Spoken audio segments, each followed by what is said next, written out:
Mä oon Jukka Käyhkö, maantieteen professori täällä Turun yliopiston maantieteen ja geologian laitoksella.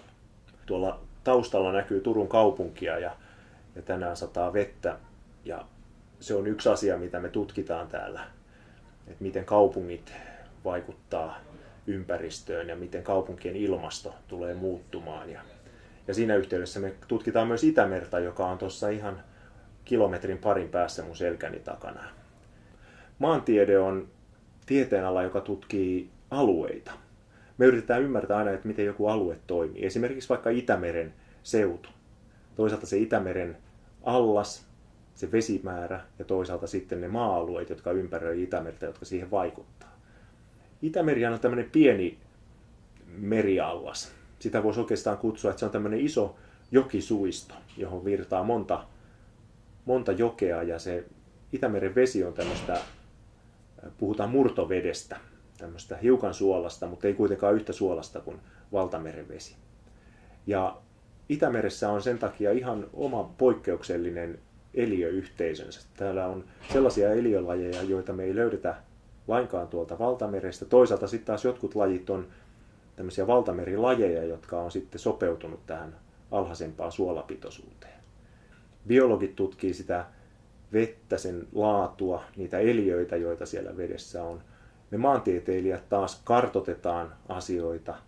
Yritetään esimerkiksi ymmärtää, että miten tämä saaristo muotoutuu, kun täällä maa kohoaa jääkauden jäljiltä pikkuhiljaa. Meille syntyy uusia saaria koko ajan ja toisaalta taas tämmöiset merenlahdet ja matalikot sitten muuttuu kuivaksi maaksi. Ja se on hyvin monimutkainen prosessi ja sillä on paljon vaikutusta tähän Itämeren tilaan. Itämeren tilan parantaminen ja ympäristön tilan parantaminen ylipäätänsäkin on varmaan yksi maailman vaikeimmista asioista. Jos se olisi helppoa, niin sitähän me olisi jo tehty pitkään. Että osoitus siinä, siitä, että se on niin vaikeaa, niin on just siinä, ettei me olla oikein onnistuttu. Tämähän on vaikea asia ja usein niitä polkuja on vaikea tunnistaa, että mitkä asiat vaikuttaa toisiinsa ja mistä asiat on seurausta. Ja sen takia tietysti nuorten ihmisten kannattaisi erityisesti opiskella ja tutustua ja hankkia tietoa näistä asioista niin, että voisi sitten itse miettiä, että mitkä on niitä juttuja, mitä just omassa elämässään voisi tehdä paremmin.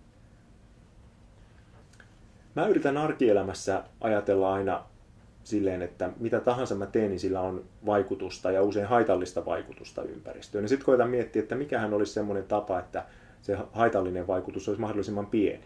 Sen takia mä mietin just, että mitä mä syön.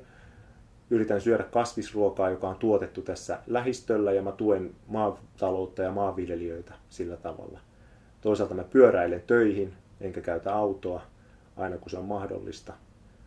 Ja kun mä liikun saaristossa, mä pidän huolta siitä, että jätevesiä tai mitään likaa tai roskia ei pääse sinne mereen tai ylipäätänsä rannoille, josta se voisi sitten päätyä tuonne merenpohjaan. Ja toisaalta sitten mä aina kerään roskia meidänkin mökkisaaresta keväisin, niin käyn läpi siellä rantoja ja kerään sinne talven aikana kertynyttä roinaa ja tuon ne sitten kaatopaikalle ja vien kierrätykseen. Tämmöisiä pieniä asioita voi tehdä.